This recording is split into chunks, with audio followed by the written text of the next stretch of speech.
역대상 15장 25절에서 29절까지의 말씀을 번갈아 읽겠습니다.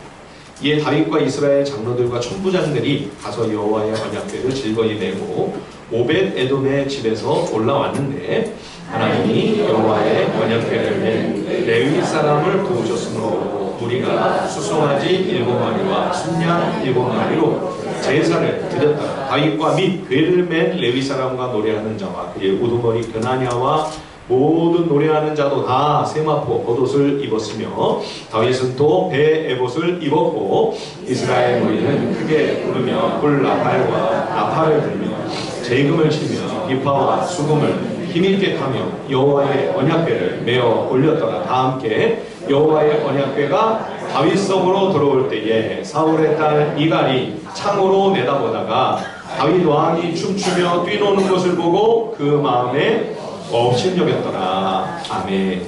예, 하나님의 사람 다윗, 온 이스라엘과 유다 왕으로 등극한 다윗이 왕의 자리에 앉은 다음에 가장 먼저 실행에 옮긴 이스라엘 제1호 국책 사업, 그것은 바로 여호와의 궤를 다윗 궁 안으로 모셔오는 일이었습니다. 다윗의 기록을 우리가 지금 이제 역대상 말씀을 통해 쭉 6월 동안 우리가 한 달 동안 추적하면서 살피는 가운데 느끼는 새로운 점이 있다면 그것은 이스라엘 왕조의 역사를 기록하고 있는 성경에 다른 역사서들이 있죠. 사무엘, 또 열왕기, 역대기 이런 말씀들이 쭉 있는데 다른 왕이나 지도자나 또는 왕조에서는 보기 어렵거나 또 전혀 볼 수 없었던 그런 특별한 장면들을 이 다윗 왕국에서는 우리가 많이 목격하게 된다는 것입니다. 오늘 본문 마지막에 나오는 다윗이 백성들이 다 보는 앞에서 그가 하나님 앞에 춤추며 뛰놀며 하나님을 찬양하고 경배하는 모습도 그러하죠. 어느 왕이 그런 적이 있었습니다. 또 보통은 왕들이 대관식을 하면 이제 이 왕의 머리 위에 왕관을 씌워주는 그런 취임식 또는 즉위식이 아닙니까? 소위 왕의 그 보좌에 앉아 그가 온 땅의 통치자가 되었음을 국내는 물론 세계 여러 나라에 선포하는 것, 그것이 왕위에 오를 때 거행하는 소위 일반적인 대관식 또는 즉위식입니다. 근데 지금 다윗이 자기가 왕인데 왕인 다윗이 행하는 일이 뭐냐?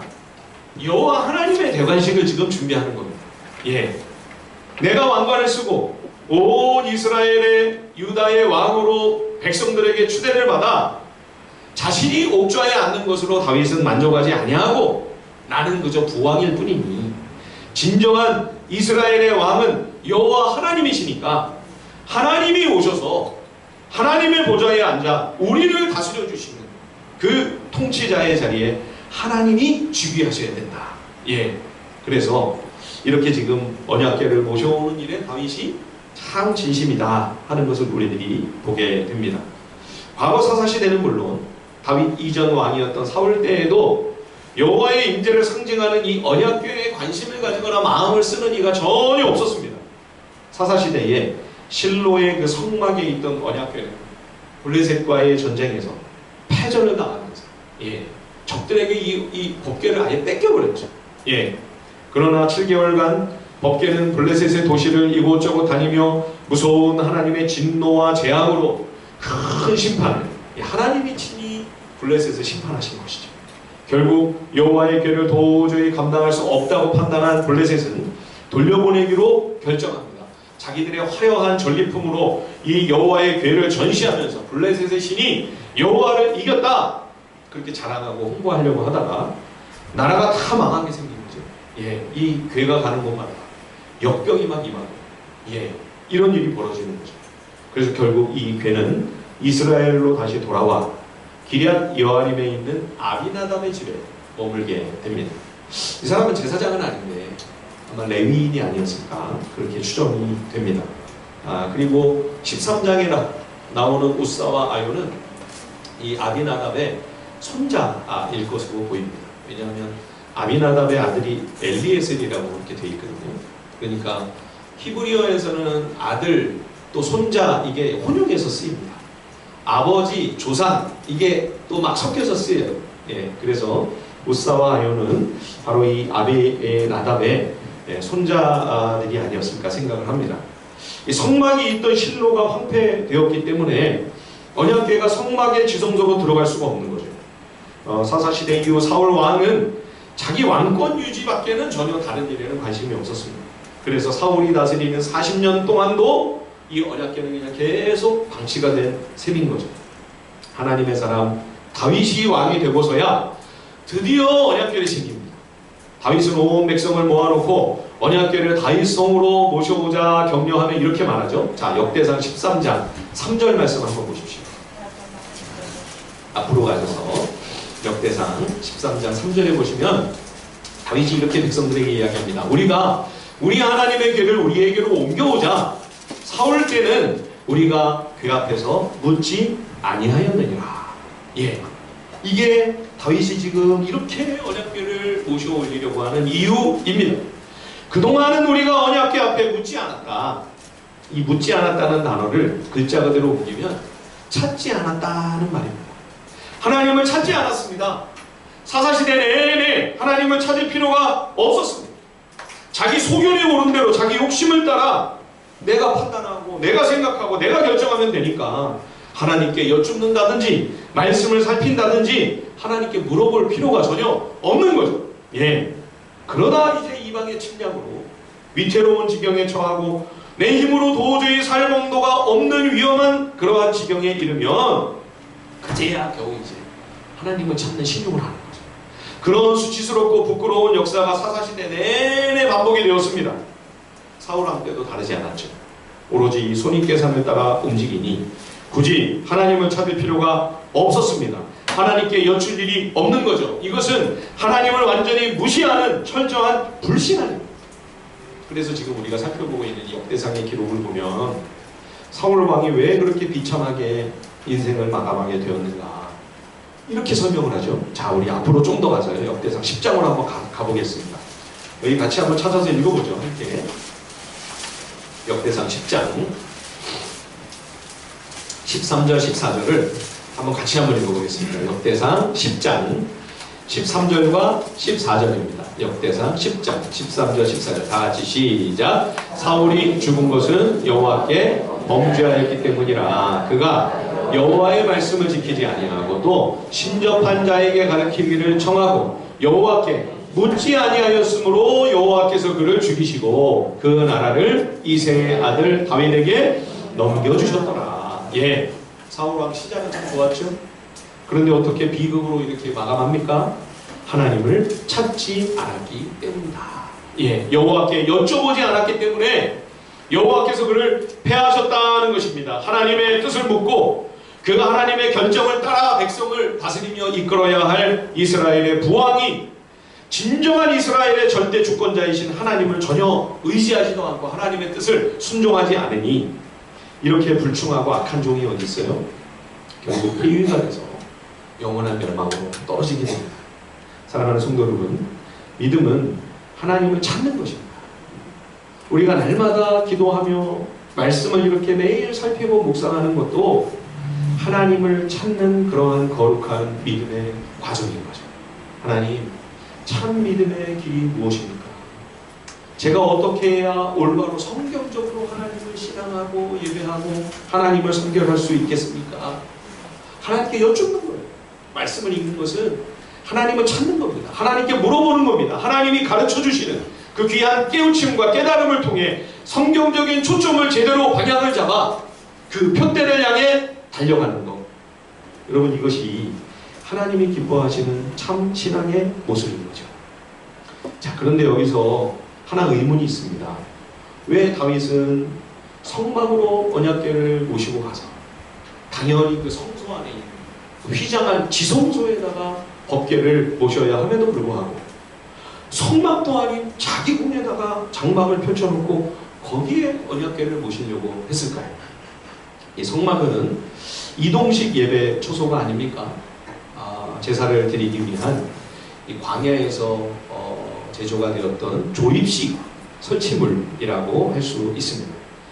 광야 이스라엘이 늘 이동을 하다 보니까 이 이동식 조립식 성막이 그 상황에는 아주 적합했죠.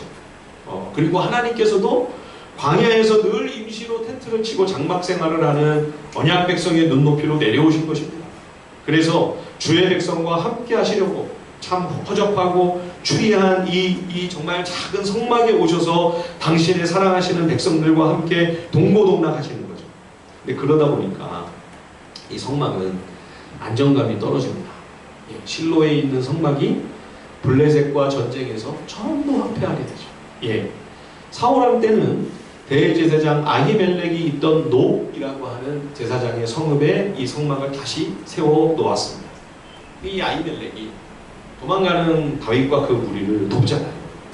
그 바람에 사울왕이 와가지고 이 대제사장 아히멜렉은 물론 제사장들과 노베 살고 있는 모든 제사장의 가족들을 다 죽입니다. 그야말로 한 성읍이 마치 실로처럼 전부 황폐하게 된 거죠. 그러니까 거기에 있던 성막이 어떻게 됐겠습니까? 아무도 돌보는 사람이 없고 살피고 관리하는 사람이 없으니까. 이게 어떤 경로였는지는 모르나 성경에 구체적으로 그 내용이 나와 있지는 않은데 이후의 기록을 보면 성막이 기브온 산당에 가 있습니다. 그래서 솔로몬이 일천 번제를 드릴 때 성막이 있던 그 기브온 산당으로 올라가 즉위하고 나서 즉시 그 일천 번제를 거기서 올려드렸던 거죠. 그리고 성전이 예루살렘에 완공될 때까지 성막이 거기 있었던 겁니다. 비로소 이제 그때 언약궤와 성막이 온전히 하나가 되는 거죠. 이처럼 성막은 고정된 견고한 건물이 아니다 보니까 이 여호와의 궤를 보시기에 안정적이지 못하다. 이런 마음 때문에 다윗이 늘 심령이 편치가 않은 거예요. 다윗은 나중에 이제 대언자 나단에게 그런 의논을 합니다만 그때 비로소 든 생각이 아니라 진작부터 다윗은 아마도 여호와를 위한 고정된 견고한 성전이 있어야 되지 않을까, 그 마음을 가지고 있었던 것 같습니다. 그래서 내가 하나님의 허락으로 성전을 짓게 된다면 거기에 견고하고 고정된 안정감이 있는 그 성전 안에 이 궤를 정말로 제대로 정식으로 모시려고 일단은 궁 안에 있는 장막 안에 이 궤를 들려고 한 거죠. 자, 그러면 또 하나 또 질문이 꼬리를 물죠. 다윗이 이렇게 선하고 좋은 마음으로 주의 언약궤를 모셔 올리려고 한 겁니다. 내가 왕 되는 것보다 하나님이 온 이스라엘의 진정한 왕으로 통치해 주시고 다스리시는 그 일이 더 감격스럽고 더 기쁜 그런 다윗입니다. 그런데 어떻게 하나님은 다윗이 언약궤를 모셔 올리려고 하는 이 1호 수건 사업을 도와주지를 않으신가요? 역대상 13장에 보면 다윗이 온 백성을 다 불러 모았죠. 그야말로 거국적인 행사가 개최가 된 겁니다. 모든 백성들이 다 지켜보는 가운데서 여호와의 임재를 상징하는 언약궤가 다윗의 성으로 들어가므로 그야말로 하나님께서 온 이스라엘의 진정한 주권자로서 하나님이 이제는 우리를 통치하며 다스려 주시는구나, 이 메시지를 선명하게 선포하기를 원했던 거죠. 온 백성이 주를 높이며 주께 영광을 올려드리고자 다윗이 이렇게 성심을 다해 계획을 했는데 꼭 하나님이 이렇게 조를 다 쳐버리시는 거죠. 찬물을 쫙 끼얹어버리시는 거죠. 도와주시기는커녕 제동이 걸렸어요.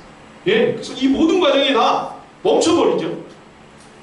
이 하나님의 법궤는 제사장 둘이서 언약궤 옆에 걸려있는 그 긴 채를 가지고 어깨에 항상 메고 운반을 해야만 했습니다.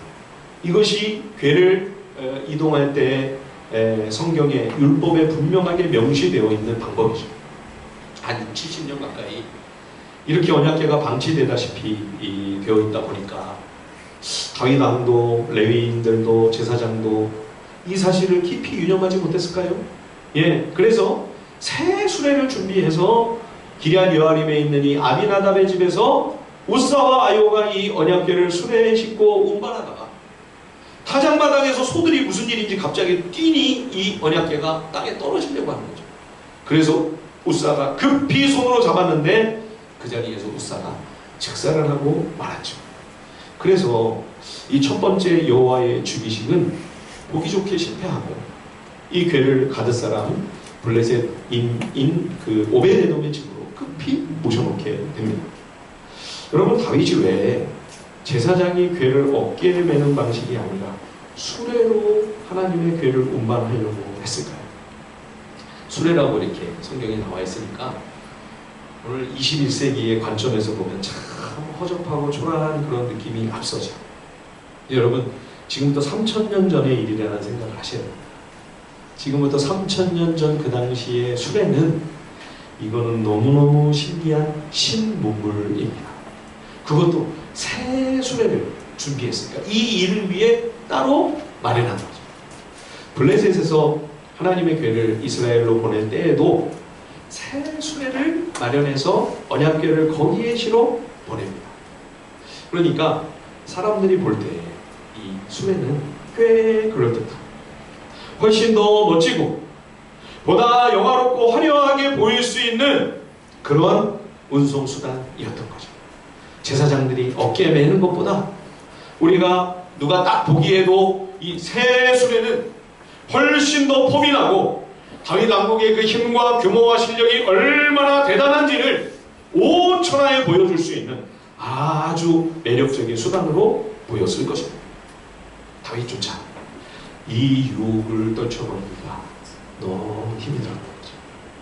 그러나 하나님은 화려하고 번쩍거리는 이 땅의 탐욕스럽고 우상숭배적인 외모가 아닌, 겉모습이 아닌, 비록 담백하고 소박할지라도 있는 그대로의 본연의 하나님의 그 하나님 되심을 보여주시며 나타내시기를 더 원하시는 거죠. 그래서 우리가 광야 이스라엘 백성들에게 율법을 주신 그 말씀을 보면 여호와 앞에 제단을 하나 쌓을 때에도 다듬은 돌로 쌓지 마라. 다듬은 돌로. 우리 마음에는 이왕이면 제단을 더 좀 근사하고 그럴듯한 모습, 흙으로 된, 돌로 된, 나무로 된 제단이라 할지라도 좀 잘 다듬고 꾸며서 하나님께 제사를 올려드려야 하나님이 기뻐하실 것 같은데 하나님이 그렇게 하지 말라고 하십니다. 다듬은 걸로 하지 마라. 있는 그대로 하나님 앞에 올려드려라. 여러분, 그러니까요, 한번 그 이방 신들의 신전을 좀 한번 떠올려 보십시오. 지금도 유럽에 가면 신전들이 남아있잖아요. 그 터가 남아있잖아요. 대리석으로 깎아 만든 그 기둥들, 파르테논 신전 같은 거 여러분 그리스에 있는 한번 떠올려 보십시오. 얼마나 어마어마하고 지금 볼 때도 대단합니다. 다 유네스코 유적들이 아니에요. 관광객들이 가면 늘 찾아가는 장소가 아닙니까? 그것과 한번 여호와의 성막을 한번 비교해 보십시오. 만군의 여호와, 온 우주를 지으신 창조주 하나님께 드리는 여호와의 제단을 한번 그 이방신들, 우상들의 그 신당과 신전과 한번 비교를 해보시라고요. 비교가 됩니까? 훨씬 더 추리하죠. 훨씬 더 초라하죠. 예, 너무 소박하고 너무 수수하다. 예.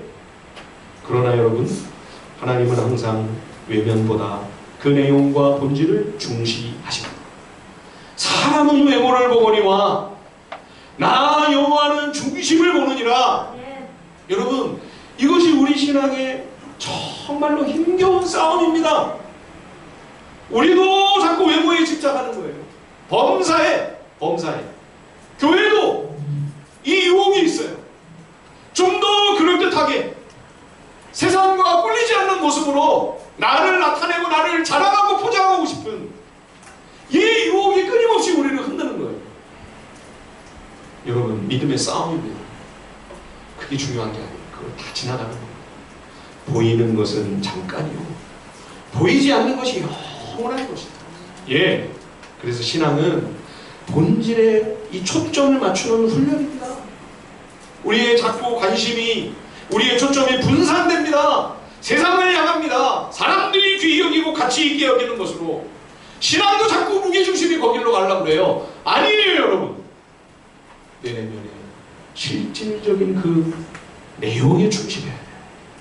여러분, 이것이 참 믿음입니다. 아무리 다윗이 하나님을 향하여 순전한 마음으로 여호와의 복된 즉위식을 준비하는 일이라 했을지라도 과정이 성경적이어야 되죠. 주를 위하여 좋은 뜻과 선한 마음을 가지고 있다는 것만으로 비성경적인 과정이나 방법이 합리화되지는 않습니다. 목적이 하나님의 뜻에 합한 것이라면, 거룩한 것이라면 그 방식도 과정도 당연히 성경적이어야죠. 예. 그러나 여러분, 우사의 입장에서 한번 생각해 보십시다. 그래도 너무 억울하지 않습니까? 소들이 막 뛰니까 언약궤가 수레 밑으로 떨어지려고 그래요. 떨어지면 막 이게 땅바닥에 내동댕이 쳐져서 깨지고 부서집니다. 여러분, 그런 것보다는 손으로 꽉 붙잡는 게 잘한 거 아닙니까? 상식적으로 한번 생각해 보십시다. 만약 저와 여러분들이 우사의 입장이었다고 생각해 보십시오. 어떻게 하셨을 것 같으세요? 저라도 잡았을 것 같아요. 근데 하나님이 즉시 심판을 하셨어요. 그 목숨을 걷어가셨어요. 하나님, 이거 좀 너무하신 거 아닌가요? 그런 생각이 안 드시나요? 그래서 하나님께서 수레 같은 도구로 우리 인간적인 생각이나 세상적인 그런 상식으로 간편하게 옮기고 운반하는 그런 손쉬운 방법을 명령하지 않으셨던 것입니다. 고추장스럽고 비록 힘들어도 제사장들이 반드시 어깨에 메고 가야 된다. 굳이 그렇게 당부하신 이유가 이런 일이 벌어질 수 있는 상황이 있을 수 있기 때문에. 예. 뿐만 아니라 이게 여러분 지금 온 백성들이 다 보는 가운데 이 벌어진 사건이에요. 지금 다윗 왕국이 출발하는 이 중요한 시점에, 이 중차대한 순간에 하나님께서 다윗 왕과 이스라엘 모든 백성들에게 이 사건을 통해 주시려는 메시지가 있었던 거죠. 그것은 누구도 하나님이 하시는 일을 도울 수 없다는 사실입니다. 누구도, 어떤 인간도 어떤 존재도 여호와 하나님이 하시는 일을 도울 수 없습니다. 여러분, 아멘 아닙니까? 우리가 감히 어떻게 하나님께 도움을 드려요? 우리가 뭐라고 하나님께 보탬이 되고 하나님께 도움을 드릴 수 있다는 말입니까? 나도 모르는 사이에 내가 너무 커지고 내가 너무 중요한 사람이 되어서 마치 하나님도 내가 없으면 안 될 것처럼 그런 오만한 생각이나 마음을 품는 것은 주께서 행하시는 일에 있어 이처럼 악하고 못된 장애물이나 방해물이 없는 거죠. 다윗이 이런 생각을 하고 큰일 나는 거죠. 예, 여호와 하나님이 우리의 진정한 왕이십니다. 하나님 아버지만이 절대적인 주권을 가지고 계신 진정한 통치자이십니다.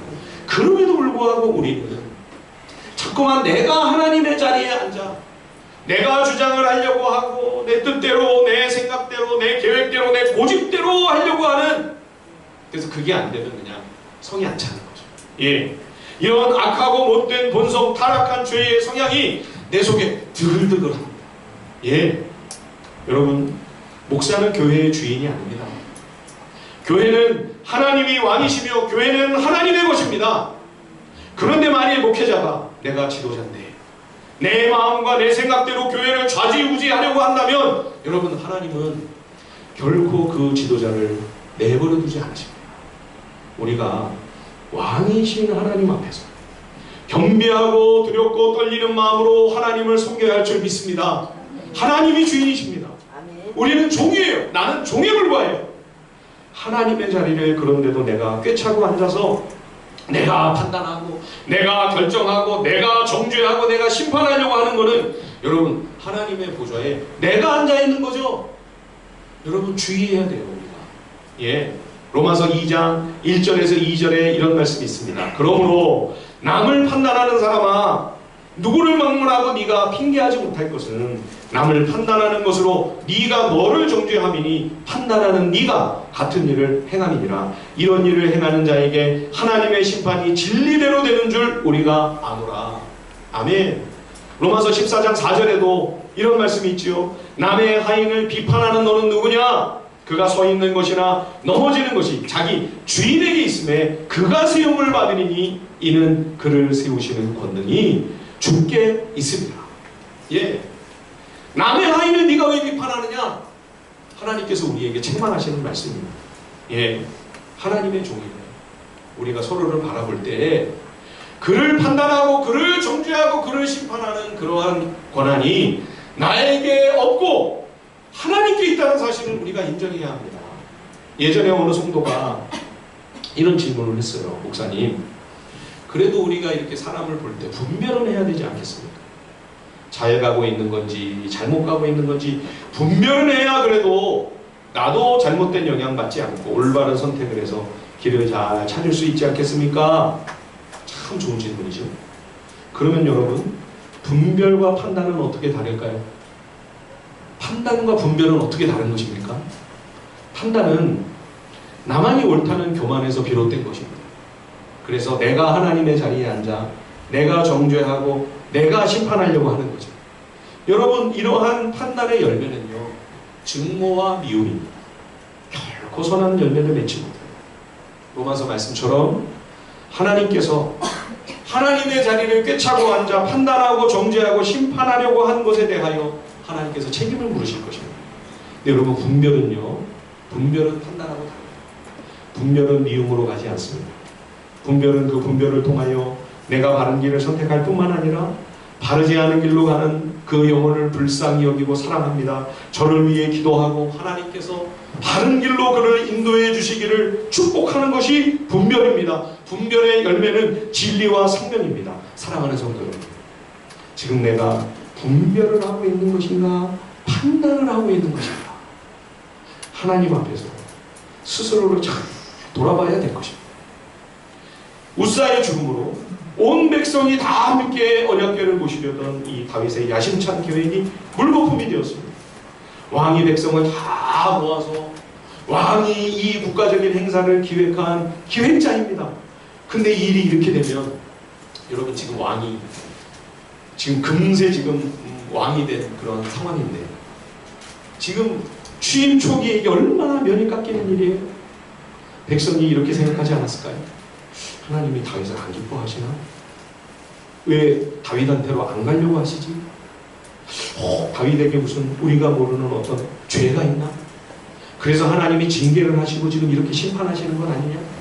혹시 하나님이 다윗을 거부하시는 건가? 그래서 하나님이 다윗을 지금 그 마음을 받지 않으시고 다윗이 하나님께 거절을 당하고 있는 그러한 과정인가? 여호와의 궤가 다윗 성으로 못 들어가고 오베데돔의 집에 들어간 지 3개월 동안 온갖 추측이 난무하지 않았을까요? 백성들이 뒤에서 얼마나 많은 말을 했을까요? 그런데 여러분, 이 부끄러운 실패가 다윗 왕의 지도력에 꼭 해가 되고 손실이 되는 그런 사건은 아니었습니다. 오히려 이 사건은 다윗과 다윗 왕국의 전화위복의 양약이 됩니다.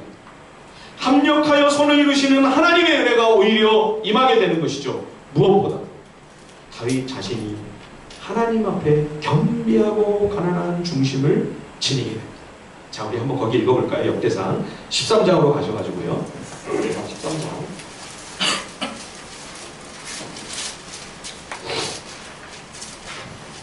역대상 13장 12절과 12절 우리 같이 한번 한 목소리로 읽어보겠습니다.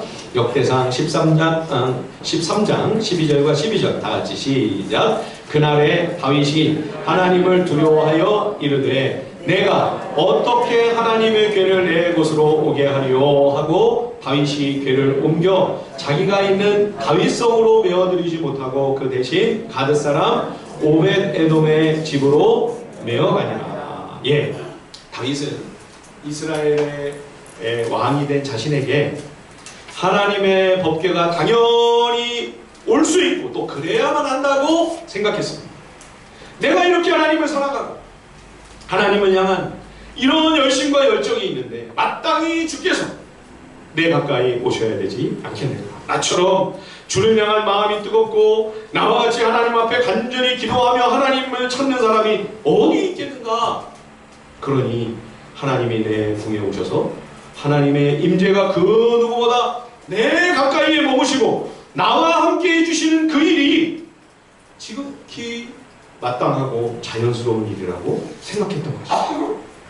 다윗이 하나님의 큰 충만한 은혜 가운데 머물다 보니까 순간 전적으로 부패하고 타락한 100% 죄인인 자기의 처지를 잠시 망각했습니다. 하나님께서 내가 머무는 곳에 오시는 일이 어찌 당연합니까? 거룩하시고 오미하신 하나님, 흠도 점도 티도 없으신 완전하신 주님께서 죄로 말미암아 영원히 심판과 멸망에 떨어질 수밖에 없는 죄인인 나에게 오셔서 나를 만나주시고 나와 함께 해주신다고 하는 거, 여러분 이게 자연스럽습니까? 천부당 만부당한 일 아닙니까? 신약 성경에 보면 로마 백부장이 자기 하인을 고쳐달라고 예수님이 오시기를 청했습니다. 그러자 그가 다시 한번 생각을 하더니 즉시 마음을 바꿔서 또 한 번 친구들을 보냅니다. 그러면서 이번에는 주님을 오시지 말라고 그래요. 제가 가만히 생각을 해보니 어찌 제가 하나님의 아들과 한 지붕 아래서 제가 주님을 대면할 수 있겠습니까? 주께서 내 집에 들어오심을 나는 감당할 수 없으니 계신 그곳에서 그저 말씀 한마디만 해 주옵소서. 여러분, 이것이 우리 죄인이 가져야 할 정당한 마음의 자세이죠. 예, 죄인에게 여러분 당연한 복이나 은혜가 있을 수 있습니까? 죄인에게 자연스럽고 마땅한 것은 무엇입니까? 그것은 오직 재앙입니다. 저주입니다. 멸망이요 심판입니다. 이것이 우리 죄인에게 지극히 잘 어울리는 그러한 일임에도 여러분, 우리는 어떻게 생각하죠? 내가 하나님의 은총을 누리는 것이 마치 당연하고 그것이 지극히 마땅한 일인 것처럼, 마치 그래야만 되는 것처럼, 원래부터 그것이 자연스러운 일이냐, 그렇게 우리가 착각할 때가 얼마나 많습니까?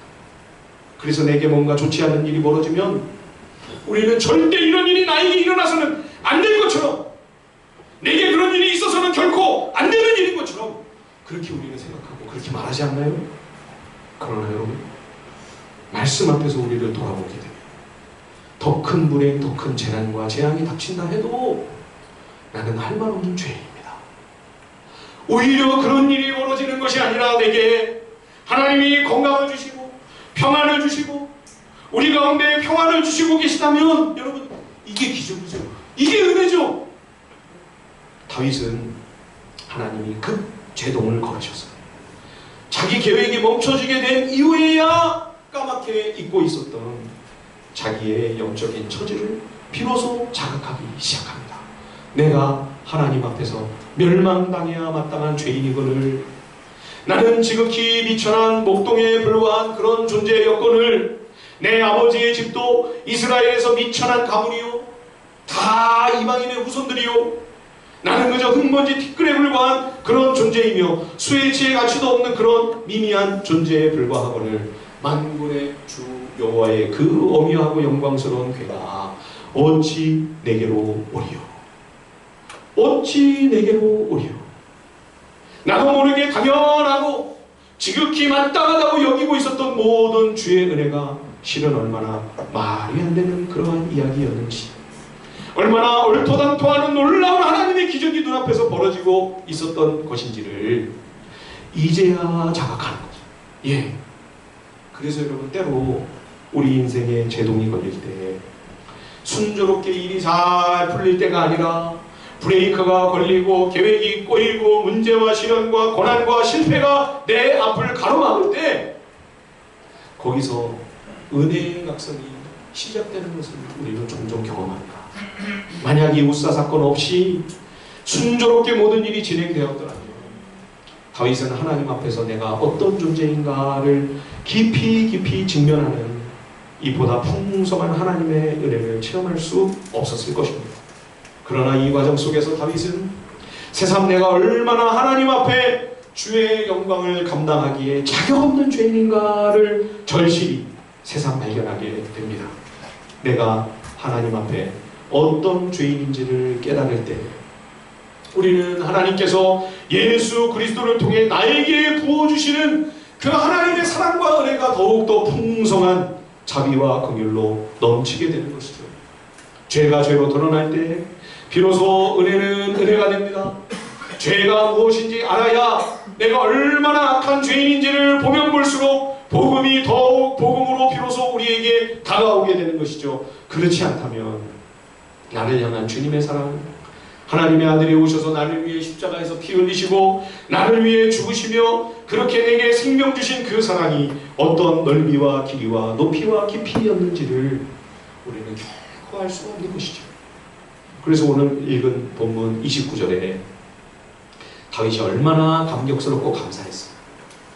왕의 채통, 왕의 체면 다 내려놓고 마치 어린아이처럼 하나님이 자기의 궁으로 들어오셔서 여호와 하나님의 대관식을 치르는 이 자리에 백성들이 뭐 보든 안 보든 상관없이 어린아이처럼 하나님 앞에서 뛰며 춤추면서 마음껏 하나님께 감사와 찬양과 경배를 올려드립니다.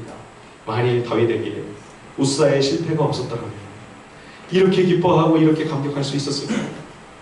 사랑하는 성도 여러분, 죄가 더한 곳에 은혜는 더욱 넘칩니다. 나의 죄와 연약함과 허물을 깊이 깨닫고 그것을 정직하게 직시하는 것만큼 나를 향한 하나님의 내게 부어주시는 그 은총과 은혜가 우리의 마음 가운데 더 충만하게 되는 것이죠. 그래서 하나님은 우리의 인생과 삶은 물론 신앙의 여정에서도 때로는 실패를 허락하십니다. 그래서 여러분, 실패도 은혜입니다. 아픔도 절망도 좌절도 고난도 주님의 심판이 아닙니다. 주님의 크고 귀한 선물입니다. 여러분, 성경에 보면 실패의 과정이 없는 믿음의 사람이 있습니까? 한번 제게 얘기해 주십시오. 가르쳐줘 보십시오. 아브라함, 야곱, 모세, 다윗, 예수님의 제자들, 사도들, 사도 바울, 예를 들면 끝이 없죠. 지난 새벽에도 말씀드린 것처럼 고라자손, 큰 실패를 통해 부끄러움과 큰 수치가 있었지만 오히려 그 자손들이 레위인들 가운데 가장 탁월한 두각을 나타내는 전화위복의 계기가 되는 것을 우리가 볼 수가 있죠. 하나님은 실패와 절망을 통하여 깊이 회개하며 은혜의 각성이 일어난 그 심령 속에 크신 위로로 따뜻하게 격려해 주십니다. 여러분, 하나님께서 다윗을 어떻게 위로하는지 보세요. 하나님의 괴가 오베데돔의 집에 들어갔는데 석 달을 있는 동안 여호와께서 그 집에 복을 내려주시는 거예요. 이것은 여러분, 다윗에게 주시는 하나님의 메시지였습니다. 이걸 보면서 다윗은 금방 깨달을 수가 있었죠. 아, 하나님이 나를 거부하시는 것이 아니구나. 하나님께서 나를 거절하시는 것이 아니로구나. 오베데돔은 이방인입니다. 블레셋 가드 사람이죠. 하나님을 경외하는 신실한 믿음의 사람이었기 때문에 하나님께 이러한 특별한 은혜를 입을 수가 있었겠죠. 그러니까 다윗으로서는 정말 소중한 사인이었습니다. 예, 오베데돔과 자기가 동일시되지 않았을까요? 다윗도 그 조상이 다 이방인들 아니에요? 예, 다윗도 그 조상이 가나안 족속 라합이 고조 할머니입니다. 모압 여인 룻이 증조모가 아닙니까? 그런 자신에게 베푸신 크신 은혜를 또 한번 생각하면서 잊고 있었던 그 올챙이적 시절을 회상함으로 이제 다윗은 첫 번째 시도했던 그 은근한 교만과 오만한 마음의 태도가 더 낮아지고 겸비하고 겸손한 마음으로 하나님의 궤를 모셔 올리게 되었고, 그래서 다윗은 물론 온 이스라엘 백성들 가운데 더 큰 감격과 감사가 충만케 되었던 것이죠.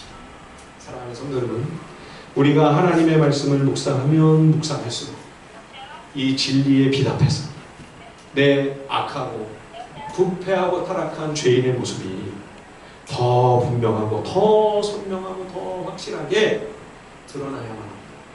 그 앞에서. 그럼에도 불구하고 그리스도 안에서 내게 부어주신 그 은혜가 얼마나 크고 놀라운 것인지를 가면 갈수록 더 풍성하게 확인함으로 하나님의 사랑과 은혜가 저와 여러분들의 심령 속에 더욱더 점점 가득하게 되는 은혜가 충만하시기를 우리 주 예수 그리스도 이름으로 축원드립니다. 우리 시간에 함께 찬양하고요.